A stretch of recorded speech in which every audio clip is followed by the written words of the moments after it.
Have you ever ridden a horse? Have you tried galloping with one hand? Now try doing all of that, wearing heavy armor and wielding a weighty sword in hand. Unless you're at the gym religiously, chances are you'd be out of breath in seconds. Yet the Prophet of God, sallallahu alaihi wasallam, did exactly this and so much more late into his adult years.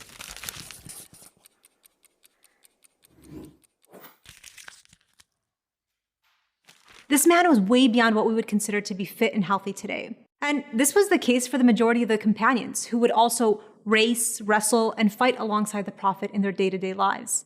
Being active was so normal during the prophetic era that it's almost eerily absent in our conversations today about living the Sunnah.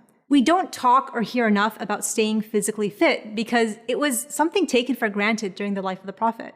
Physical health is one of the biggest blessings we can be granted in this life. The Prophet, peace be upon him, said there are two particular blessings, ni'matan, that people miss out on or don't take advantage of. As-sihha wal-faragh, health and free time.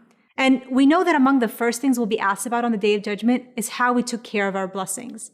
ثُمَّ لَتُسْأَلُنَّ يَوْمَئِذٍ عَنِ النَّعِيمِ. On that day, you will surely be questioned about your blessings.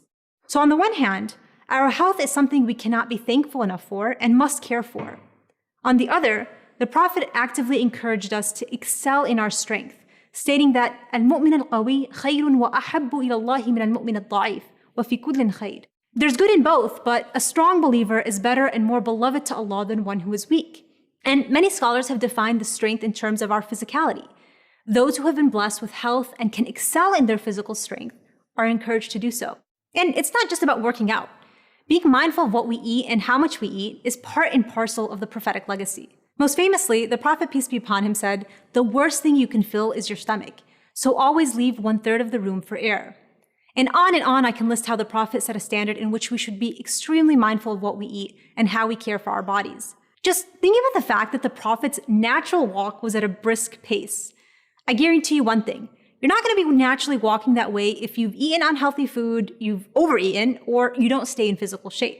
So we have this precedent before us, and then we have today, study after study after study, glorifying the enormous benefits that physical activity and healthy eating do to every aspect of our lives. And yes, you guessed right, it has enormous benefits in regard to implementing good habits and routine. The medieval scholar Ibn al-Qayyim rahimahullah, in so many of his books, elaborates on all of the benefits taking care of your health actually has on your religious commitments. And in his book, Madarij al-Salikin, he actually discusses this topic under diseases of the heart. Overeating, for example, is in fact a disease of the heart because it causes sluggishness and a lack of focus and productivity in your worship. This was basic knowledge to a scholar who lived almost 700 years ago. And his advice, in light of his understanding of the Quran and Sunnah, has never been so relevant today. But I don't need to go over any more details for anyone to recognize what a blessing it is and how life-changing good physical health can be on every aspect of your life. This is something, especially as Muslims, that we need to be on top of our game. Being mindful of what we put into our bodies, vessels that are simply a loan from God, and how we take care of them on a day-to-day basis is not something we'll just be accountable for one day. But when you do so, you feel light on your feet, empowered, swimming in adrenaline and endorphins, ready to tackle your day. So what are you waiting for? Go tie up your laces.